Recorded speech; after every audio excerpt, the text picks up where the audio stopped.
In this video, I'll walk you through my full experience visiting Zion National Park, one of the most iconic and visually stunning national parks in the US. From the moment I entered the park, I was struck by the sheer scale of the red rock cliffs and canyons. The shuttle system is efficient but can get crowded quickly, especially during peak season, so I recommend arriving early to avoid long lines. The visitor center is helpful for getting trail maps, weather updates, and ranger advice.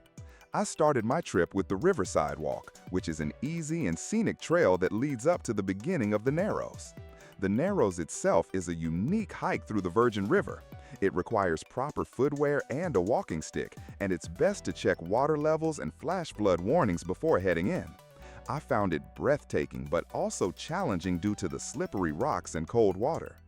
Next, I tackled the Angel's Landing hike. This is one of the most talked about trails in the park, and for good reason. It's steep, narrow, and requires a permit. The final stretch with chains is not for the faint of heart. If you're afraid of heights or not in good shape, you might want to stop at Scout Lookout. However, if you make it to the top, the views are absolutely worth it. Throughout the park, restrooms and water refill stations are available, but some can be quite busy.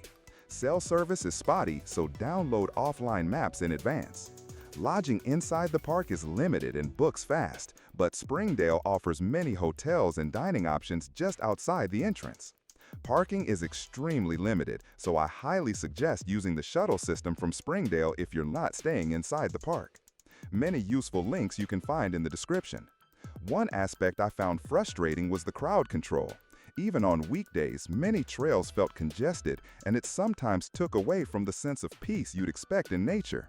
Certain lesser-known trails like the Watchman Trail in Colope Canyons area offered a quieter, more intimate experience with nature, and I highly recommend those if you want to avoid the main crowds. The weather varies a lot, especially during spring and fall. I experienced chilly mornings and hot afternoons, so layering is important. Wildlife sightings were minimal, mostly squirrels and birds, but the occasional deer can be spotted near the trails. Zion is well maintained, and there's a clear effort from the Park Service to preserve its natural beauty, though some areas are showing signs of overuse due to the volume of visitors.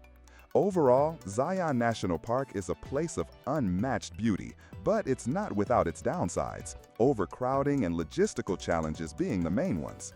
If you plan ahead and know what to expect, it can be one of the most memorable outdoor experiences in the US. If this review helped you out, please hit the like button and consider subscribing for more honest travel insights and detailed reviews like this one.